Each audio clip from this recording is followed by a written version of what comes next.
Well, welcome. I'm Mary Beth Trubitt. I'm one of the research station archaeologists for the Arkansas Archaeological Survey, and I'm based here in Arkadelphia, Arkansas. So today we're going to talk about how to write better technical reports. Now, I've written reports, but I've read many more of them. So my goal with this seminar is to help make your report more interesting to write and more useful to read, perhaps more useful to read by me. I put together a take-home page for you that has web links and references for my talk today. So that will be available. Also, I'll try to keep an eye on the Q&A box for questions. Since everyone's muted, that'll be a good way to ask questions. And then at the end of the talk, the end of the PowerPoint, there'll be a time for you to ask questions and me to answer them too.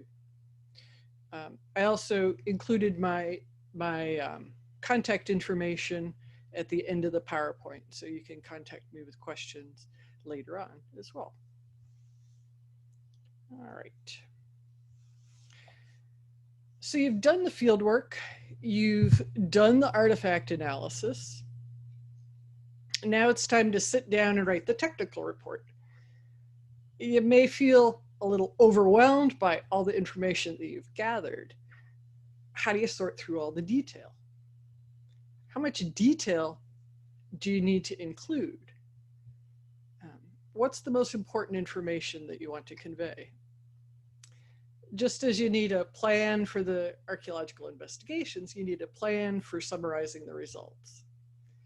So today, I thought we could break down this big project into doable pieces.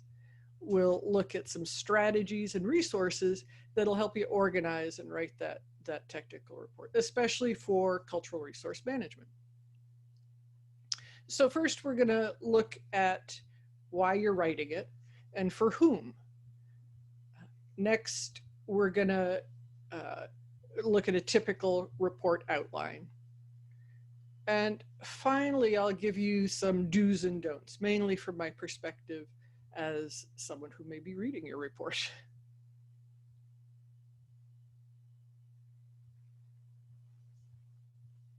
All right. Well, first, what are the purposes of this report? And who's going to be reading it? Typically, you're writing to satisfy the requirements of a contract or a grant. The client or the sponsor expects a report after funding the work. So you're telling what you did, what you accomplished, why it's important. Now, there's several audiences that you want to consider.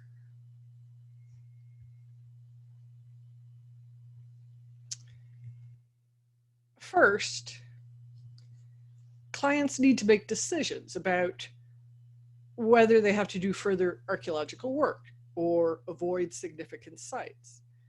They're going to be looking at the management summary for key points. Reviewers, those would be the state historic preservation officers, tribal historic preservation officers. These people are going to be making decisions or making recommendations about site significance and National Register of Historic Places eligibility. So these folks are going to be looking at the methods that you're using and the results that you got. Other professionals like me, we're going to be interested in the descriptions of what you found so that we can make comparisons with our own work in this region. But there are other readers too that you should consider. There are members of descendant groups who are interested in the interpretations that you've made about their history. There are landowners who are interested to learn about, does anyone care about the mound in their field, and why should they preserve it? Recognize that only some of your readers will be professional archaeologists. If you think about your audiences, you need to be clear, you need to be straightforward, you need to explain terms when necessary, but assume that people are knowledgeable and interested in what you have to write.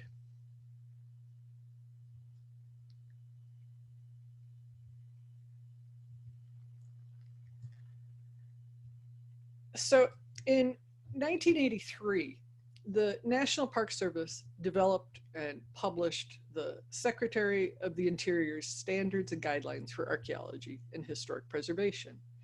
This included an outline for technical reports in archaeology.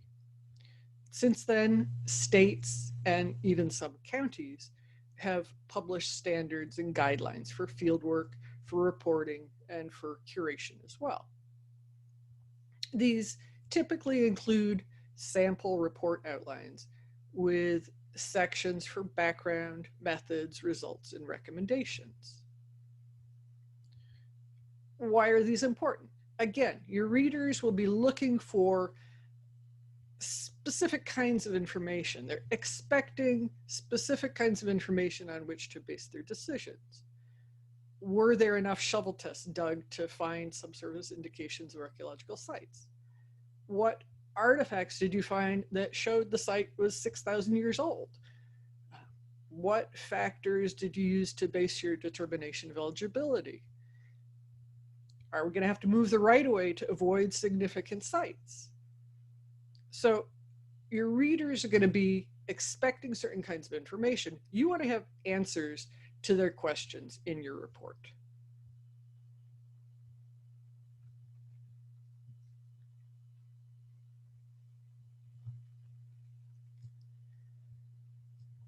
Now, most states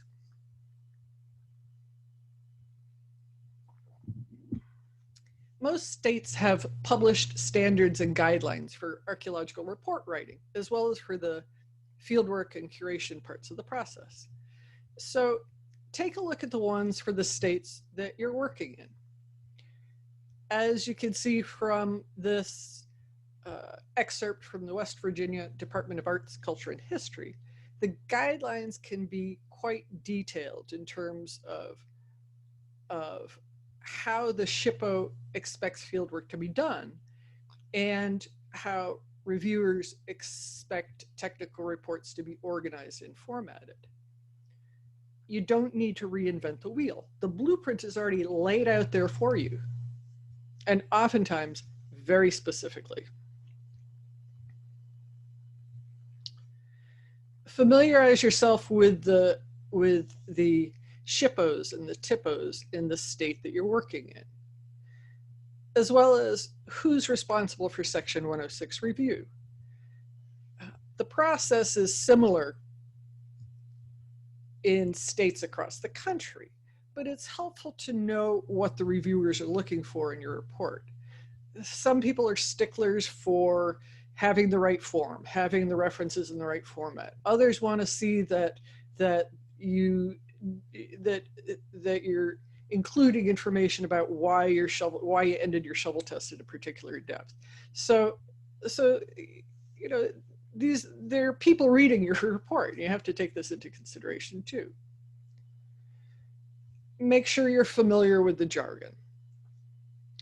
State websites are often very handy. They have links to helpful resources to help you with your background research. They often include specifics about who manages the state's archaeological site database. So take advantage of their work.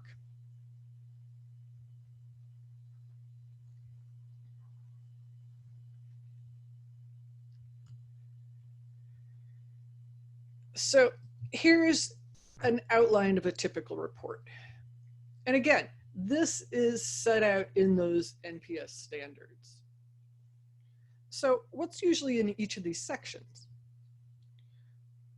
First, the abstract or the management summary gives a short overview of the project, the results, and the recommendations.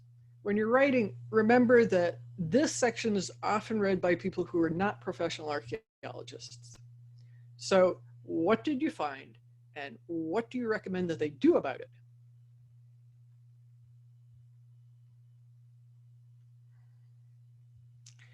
You have an introduction that includes a description of the project area or the area of potential effect, what agency requested the work, who did the work, and when. The project research design is outlined here. The research plan and the records and literature review in the background section should be done before the fieldwork starts because it guides your work. The background section provides an overview of the environment and the culture history of the project area and vicinity. Here you summarize the regional history, both from archaeological work and from archival sources. You're setting the scene for this project you're reporting here. Typically, you'll include previous archaeological research in the area. You'll include some mention of sites that have been listed on the National Register of Historic Places.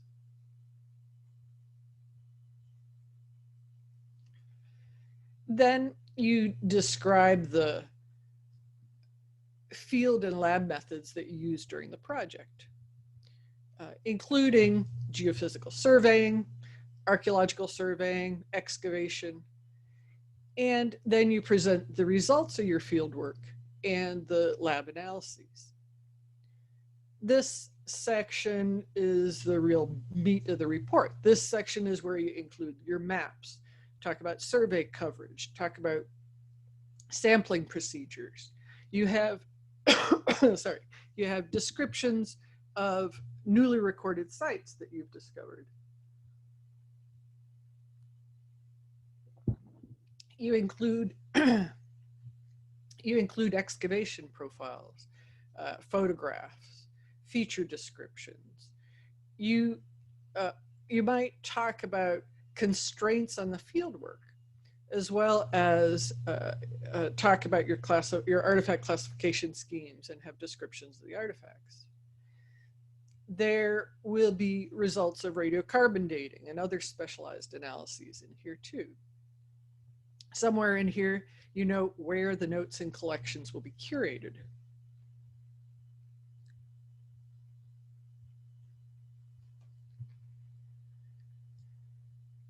Finally, you'll have sections with your interpretations and recommendations. Are there sites that are eligible for the National Register based on your testing project, and why? If your survey did not locate any archaeological sites, why not? What are your recommendations in terms of further archaeological investigation or avoidance of potentially eligible sites? These recommendations will go into your management summary at the beginning of the report as well. And then at the end, you'll include references cited. And typically you'll have an appendix that has maps that show site locations. In Arkansas, for example, the SHPO specifies that location maps, those quads with the dots on them, location maps should be separated in an appendix marked not for public distribution, so as to protect the sites and the property owners too. So again, expectations for the outline and the contents of archaeological technical reports have been published by the National Park Service and included in various state plans and guidelines. So find the one for your state and follow it.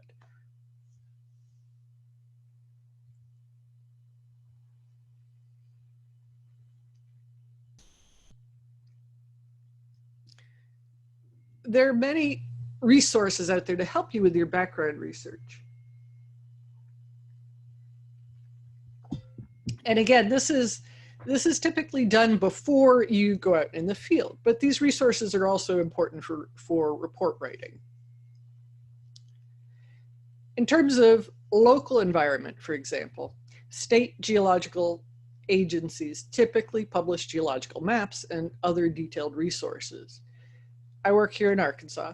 I want to know where the project area is in relation to the Arkansas Novaculite Formation, because Novaculite was an important toolstone in and near the Ouachita Mountains. So how close is my project area to the quarries?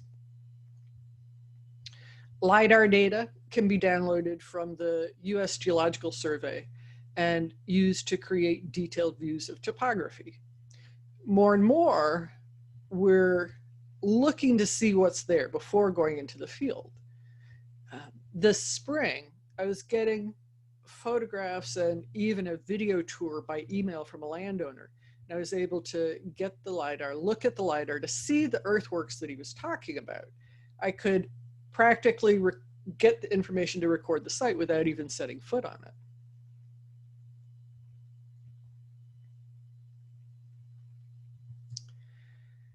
You can get soils information from the USDA Natural Resources Conservation Service's Web Soil Survey. This updates the previously published Soil Conservation Service's County Soils books. The US Environmental Protection Agency developed ecological region descriptions for North America and for individual states, and I find these very handy for my environmental background.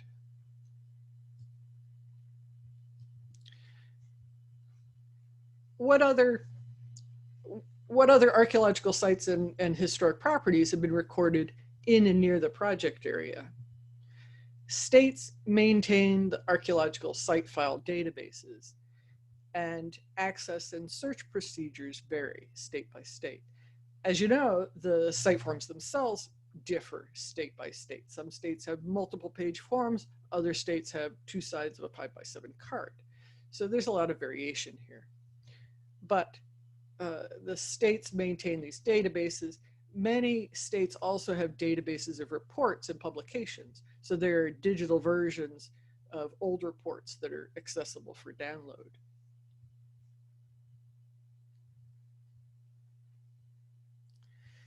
You can search land patents and general land office surveys. Here we've got a pottery kiln and a sawmill located on the mid-19th century GLO. Historical quadrangle maps are available from the US Geological Survey. Oftentimes those historical quads have mounds located on them that aren't showing up on the modern ones. The Library of Congress makes available the Habs Hare records. That's the records from the Historic American Building Survey that began in the 1930s, and later on the Historic American Engineering Record and the Historic American Landscape Survey. So if I'm recording a historic bridge, that's my go-to source.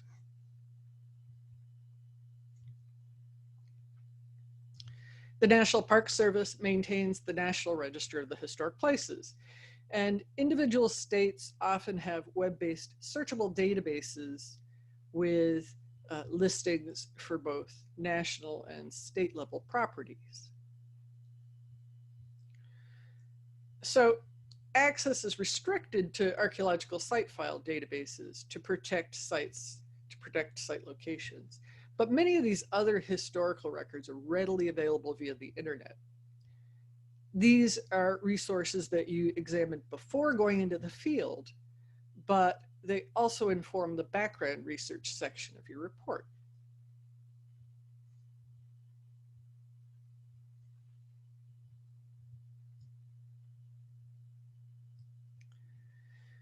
All right, so in addition to looking at these research resources, let's talk about some strategies for successful technical report writing.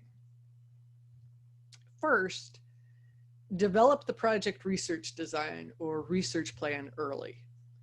The research plan, the research questions influence your field methodology, as well as the methods for artifact analysis. The ways that you record attributes during lab work may affect your ability to answer certain questions later on. So it's important to think this process through first. Changing the plan midway is not productive. You might have some discussion of constraints or problems encountered during the project. That might be important to have in there, but you don't want to just change course halfway through.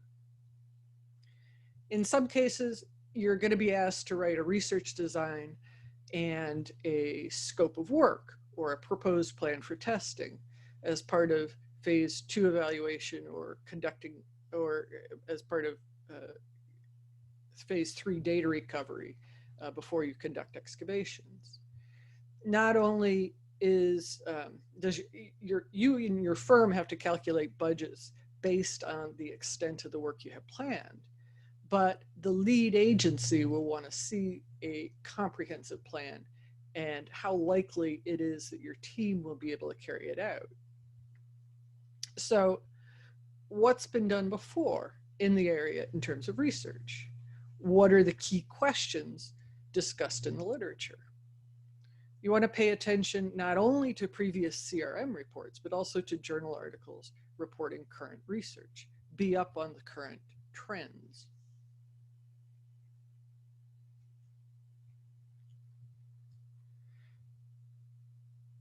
You know, as I've been putting together this seminar, I've been thinking about good reports that I've read and used in the past. One thing they have in common is they are formed around an engaging research plan.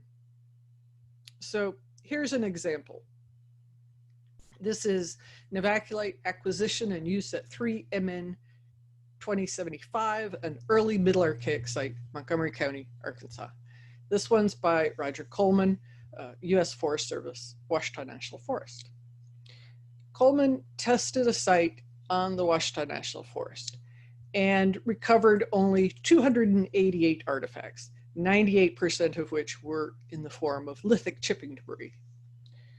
Now, this is not that many artifacts, especially since we're talking about a lithic workshop in the Novaculite uplift. But what made this an interesting and useful report for me, and later a journal article, is that he situated his analysis in a technological organization framework. He analyzed the site and its artifacts in terms of mobility, toolstone acquisition, tool making, curation.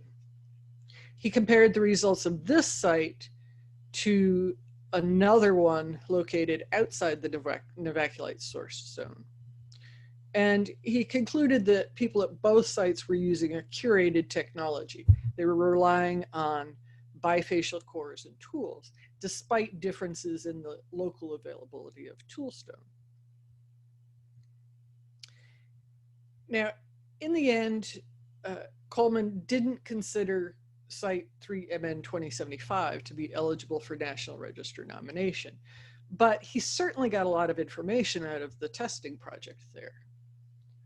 I've come back to his report and the article a number of times because it starts with a research design.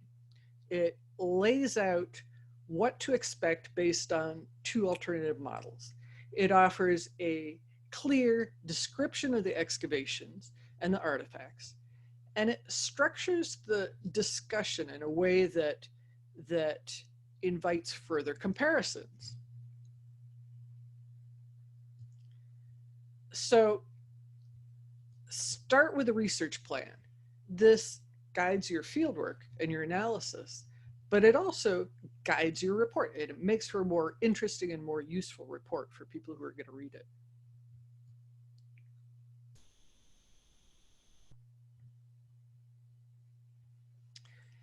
Next, I suggest do your background research.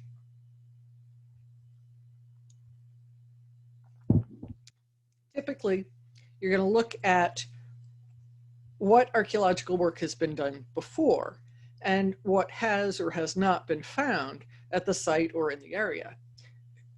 You should do this before going in the field, of course, but it's also important for writing the report. Some years ago, I did a little survey in an area of proposed boat ramp construction on a lake in Clark County, Arkansas.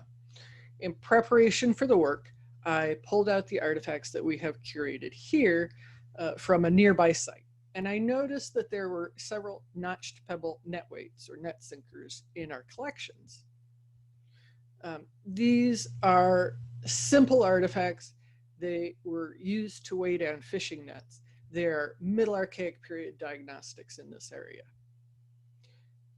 While I was doing shovel testing out there, I often saw folks in boats fishing just offshore.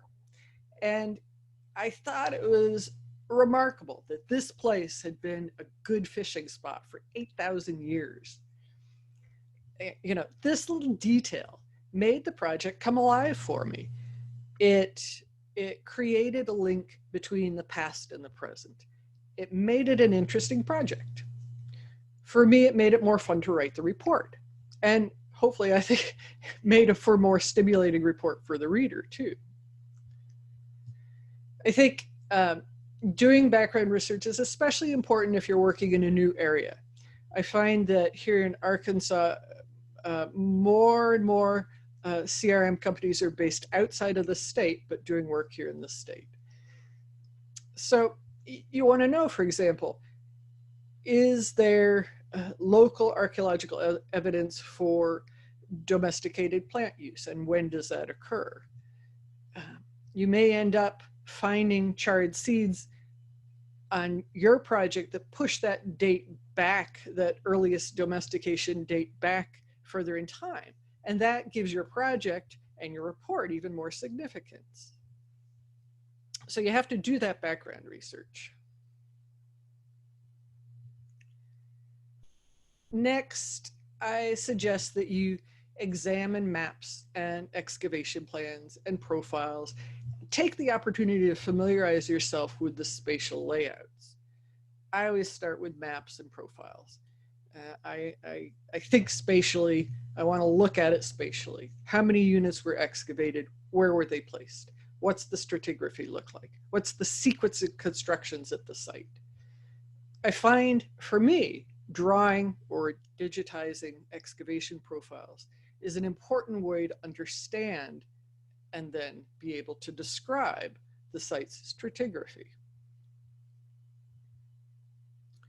Now, I know that recent trends in CRM emphasize specialization. The field director may not be the draftsperson, may not be the artifact analysis, may not be the author of the technical report.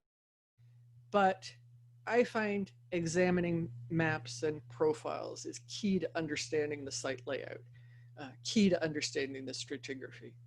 And this is especially true if you're not in the field. If you're working with a legacy project, this particular profile comes from an early 1970s project. I wasn't here then. So it really helps you work things out. After formulating the research plan and doing the background research and doing the field work, that's where I start.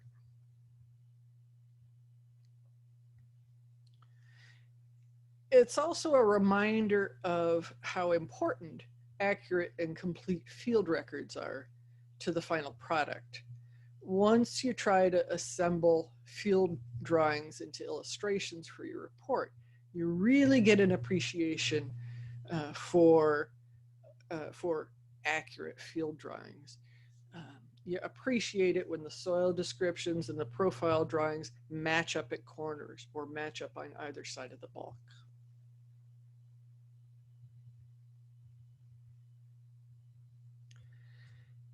Then I turn to generating tables.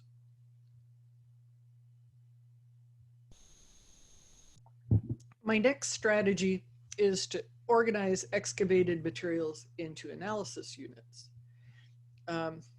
Here we can use strata, we can use features or clusters of features, we can use sites, but we are organizing the material into analysis units so that we can then make comparisons. Here I pulled up an example from a federal period fort in East Tennessee. The analysis units were depositional zones within excavated structures. We listed which lots or bags came from each zone. For some purposes, the analysis units for each structure were combined so we could compare one structure to another. Details are important. You have to make sure your numbers add up in your tables. You have to cross-check between tables. Mistakes and inconsistencies make your reader doubt other aspects of your work as well. So details are important, but you have to be able to refocus on the big picture when it comes time to write the report. So to make and interpret meaningful comparisons, you need to use analysis units. So at Fort Southwest Point in Tennessee, for example, we inferred different functions to the different structures based in part on the artifacts found in them. And here we can see that the headquarters or the administration building and the blockhouses at each corner of the fort had lots of architectural artifacts. The barracks where soldiers lived had more kitchen-related artifacts, and the privies had even more dishes and glassware, as well as a lot of activity-related artifacts, and more of the minor categories like clothing items and buttons. So you have to be able to go between the specific proveniences and the larger analysis units in order to make your interpretations of the whole thing.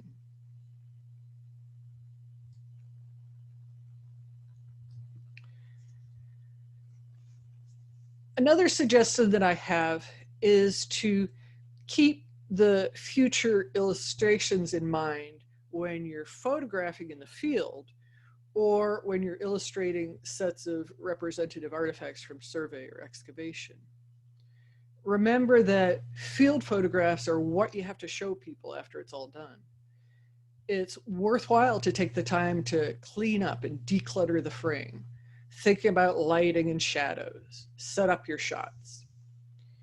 In the lab, think about how you want to lay out artifacts for illustration, or how you're going to ask the photographer to do this.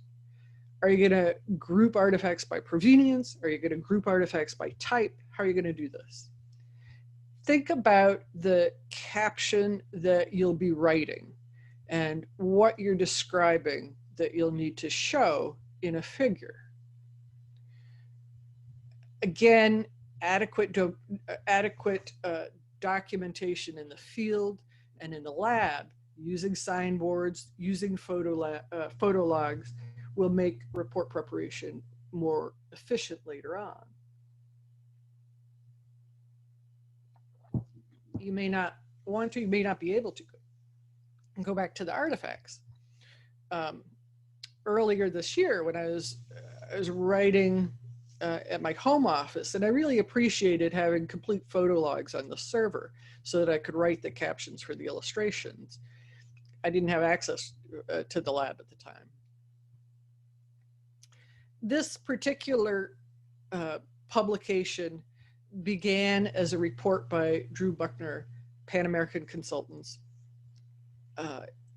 And his report presented the results of phase 3 excavations at a stoneware pottery kiln site that was in the path of road widening in Benton, Arkansas. In addition to the excellent photographs of the superimposed kiln structures, there was a circular kiln for firing stoneware, and later on a rectangular kiln that was made to produce bricks. The report also has excellent photographs of the sherds that were recovered at the site. The report also has an extensive background section that brings together available archival information about the pottery industry in Benton during the late 1800s, and includes historical photographs as well. So this was an interesting report. It wasn't boilerplate.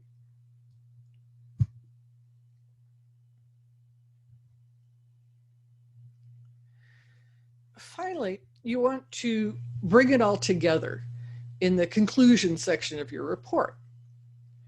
If you think about the structure of your report, it often goes from broad and general with your background sections to very specific with your methods and your results sections. But then you need to broaden back out again in the conclusion. Sometimes this means putting the pieces back together to discuss temporal trends and summarize the components or the occupations at the site or the sites. Other times, this means creating a picture of foodways or technology or architecture and community patterning as revealed by your archaeological investigations. I think the conclusion should not just summarize what you've done, but emphasize what was important about the project, what we've learned, why it's significant, and where should we go from here? This would be in your recommendations section. In these specific examples, Anne Early redefined the phase sequence for the Middle Ouachita River Valley over the last millennium. She linked salt production at the specific site with the regional trade in salt. She tied site architecture and cultural patterns in the Ouachita Mountains to the broader region. What have we learned? Where do we go from here? Well, you say, these two examples are from the survey's research series. The authors had time to develop conclusions. Yes, but these were technical reports before they were published in the research series. They were technical reports that ended up published because they made conclusions, because they made ties to the broader temporal and spatial regions. And because of that, they're useful to a broad audience, even 20 years later.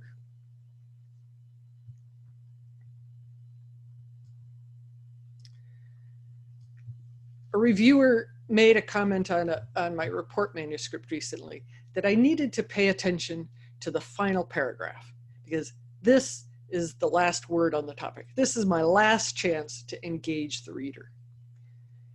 It's hard because by the last chapter, you're tired, but they're right. You need to end strong. And you should also remember that some readers may only read your concluding chapter. So pay a special attention to it. All right, so this brings me to the final section of the seminar. I'm going to give you some do's and don'ts. This is mainly based on things that irritate me when I'm reading technical reports. Tailor the background to the project area and to this specific project. Don't rely so much on boilerplate. The report outline has a set structure, but the text shouldn't be reused again and again and again. The literature review should include research that's appropriate to the area and the topics. I don't like to read boilerplate with the same references from the 80s and 90s. We're now in 2020. I don't like to read references to the wrong county. You know, if you're going to use boilerplate, at least proofread it. Reviewing past work in the region sets the stage for comparisons and interpretations of the current work. This is really why you're including the information in the report in the first place. So you want to do it up front and save yourself the added work when you get to the final chapter.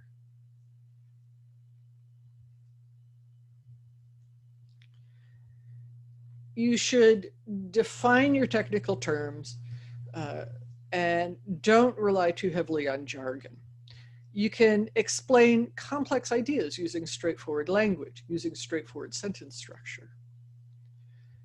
Remember that there are people involved in this process, in the work, in the writing, and certainly the people who lived here in the past. Readers get tired of reading passive voice, but even more so, it tends to blanch the people out of the process. I mean, people lived at these sites. Archaeologists investigated these sites. You don't want to just kind of remove them from the picture. This can be tricky because I think a lot of us tend to emulate a dispassionate, objective tone for technical reports, but too much passive voices is boring to write and it's boring to read. And it reduces communities of people to sites and objects.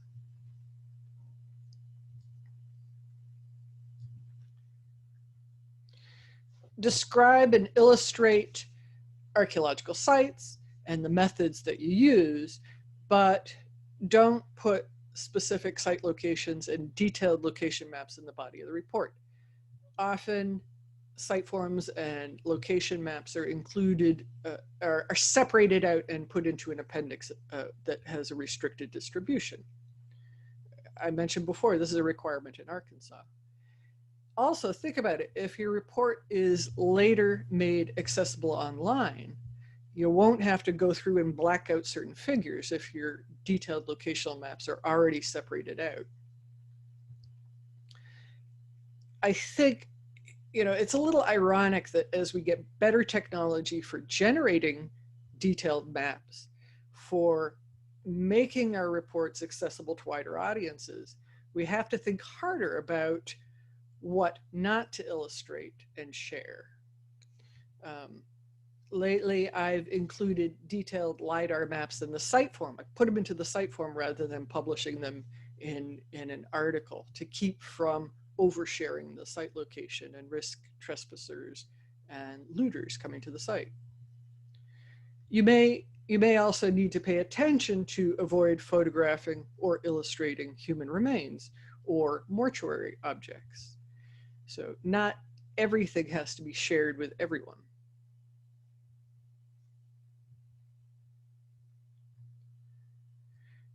Adjust the length and the content of the report to the size and scope of the project. Don't fill a negative findings report with unnecessary details to make up for a lack of field effort.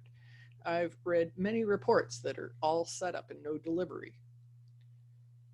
You want to acknowledge and credit the project participants, people who contributed to the report, the people who made the maps and illustrations, and also publish sources that you relied on for background. Don't cite sources you haven't read yourself. Add bibliographic information as you're writing. Don't make it a habit of say, oh, I'll go back and add that in later on. Do it while you're using it. Do it while you're writing it. Familiarize yourself with the Society for American Archaeology style guide and get in the habit of using it. Yes, your office may have an editor, but it's time consuming. So get in the practice of doing it right the first time.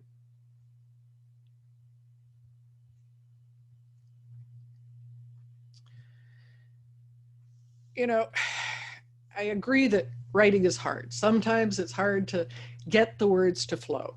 It's like that for all of us. What I can recommend is to write every day, write regularly, get in the habit of writing. For me, at least, it's easier when I'm in a schedule, I'm in a pattern of writing for a couple of hours every morning, or at least several times a week.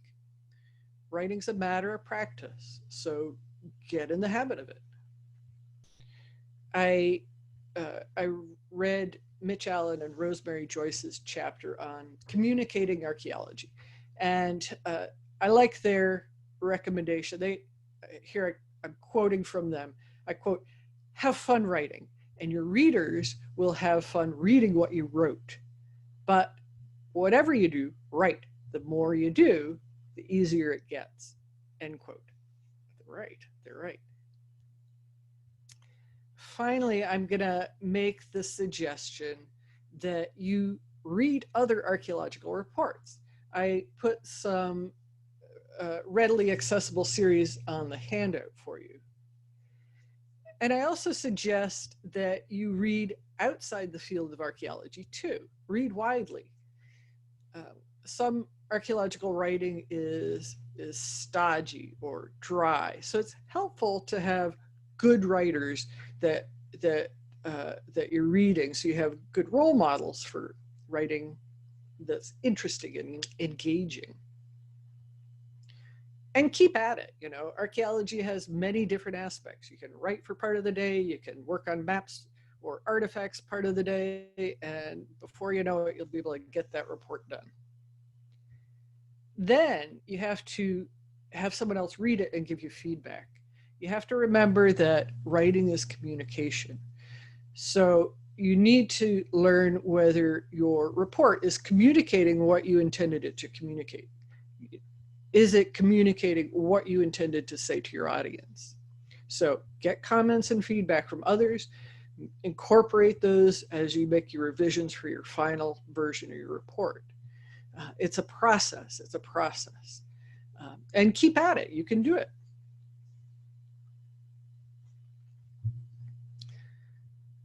So that's all I had. I am happy to answer any questions you have here.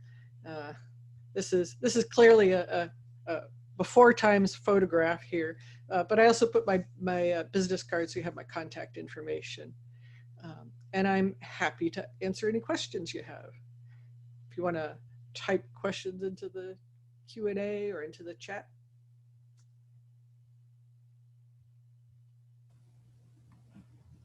It can take a few minutes for people to type, so we'll just wait for a little bit.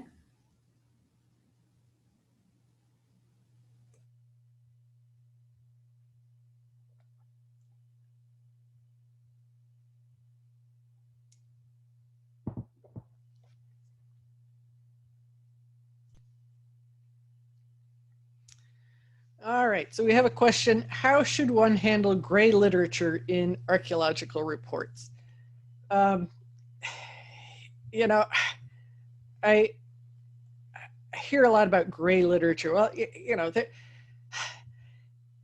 what we're talking about are reports that have a limited distribution, but they are out there and they are accessible. So first you have to find them, and you know, your best source is going to be the SHPO's office, or the whoever in that state handles the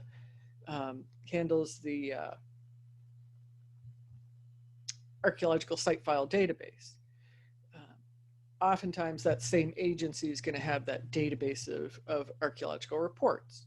So you should be able to get, if you can get access to the site forms, you can get access to that database of archaeological reports. And oftentimes you're able then to, you know, download a PDF of it.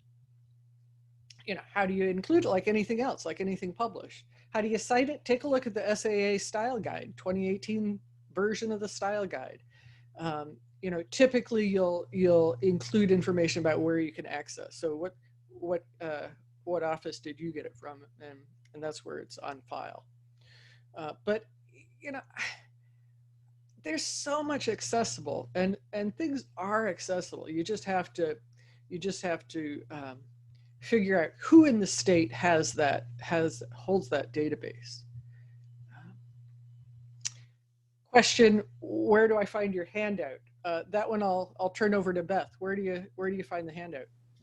I will be sending up a follow-up email tomorrow to everyone, and it will be attached along with a copy of the slides and where to find the recording of this lecture. Okay.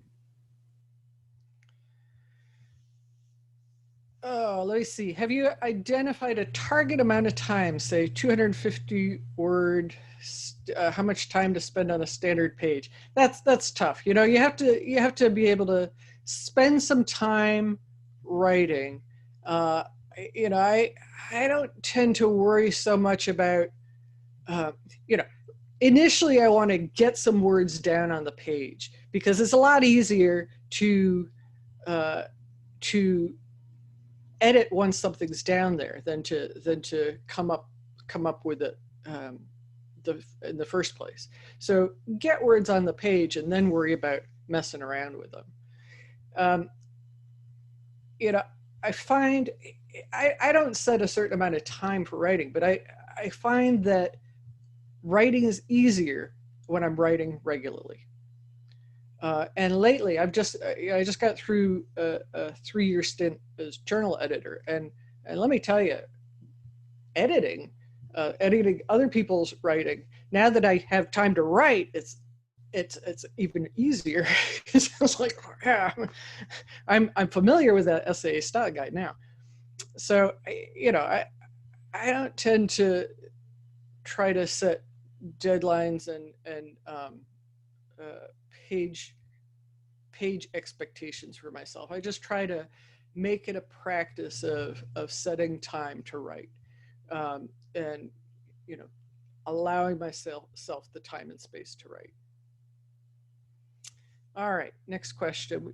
Any suggestions on how to handle historic context concerning minority or repressed groups? For example, providing background histories of American Indian tribes when most of the published literature is outdated and somewhat or very racist. You know, you have to use some current material, um, and look at material from different sources. So, the archaeology is a changing field. It is, it's dynamic. You can't expect um, to rely on 40-year-old sources and be current. Um, and this is really where I have a problem um, with boilerplate background sections that keep using the same stuff from the 80s and 90s. Um, we've learned a little bit since then. I mean, we've come a little bit further. Come on. So yeah, use current material and try to get a diversity of resources in there. Keep up with um, keep up with what's going on. Now you see, the question is really about how much time you schedule for writing. Well, I try to spend at least a couple hours. If I'm sitting down to write, I want to spend a couple hours. If I'm serious about scheduling time for writing, I'll come into the office and do it before I check email. I'll make a point of checking email midday rather than first thing in the morning. Do you have recommendations or examples for ways to tweak the standard report format for reports concerning collections-based research, specifically with legacy collections? Fieldwork was conducted decades ago. Well, I've been working this summer. I was working on a project that I was actually comparing a site that I had done excavations at with one that a colleague had excavated several decades ago. And for me, we actually pulled the material out and did some reanalysis. But for me, the structuring it as a comparison between these two sites in neighboring river valleys that were contemporaneous and similar in terms of many aspects made the legacy project more relevant. And so that's how I dealt with that one. I sometimes the whole can be bigger than the sum of the parts. All right. What else? All right.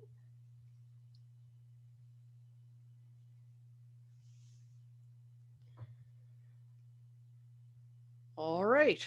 Well, that's all the questions that I see. I think there might be a stray one in the chat if you've seen that one, or have you already? Let me see. Oh, let's see. Suggestions about how to disclose, discuss curation and collections location and accessibility at the various report stages. Decisions about where a collection will ultimately reside are not made before the report is submitted to the reviewers. I know that yeah, there are some differences out there. Sometimes a CRM firm may not know where they're going to curate or something like that. Here, here in Arkansas, contractors, there's a procedure. There's a procedure, and it's included in the state standards. And contractors send material to the survey office in Fayetteville. We get at the stations. We get notes and records and stuff like that. So there's a process. So it's not as well. It's pretty clear cut. It is important to think about curation early on, because as you're doing your lab work, you are presumably using the curation standards of whoever's going to accept that collection in the end. So it should be something you think about early on. All right, what else?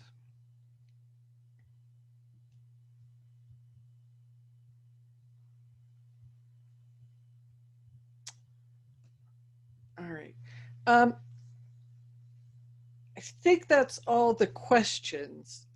And like I say, if you have questions further and you're interested in this and discussing this, I welcome talking with you further about this. It's something I've been thinking about, and it's it's interesting to think about how you do the work you do during the day. So sometimes you kind of step back and think about the process. All right. I think that about wraps it up. Beth, do you have any last tips? Thank you so much to everyone who joined us today, and thank you, Mary Beth Trubitt. Everyone take care.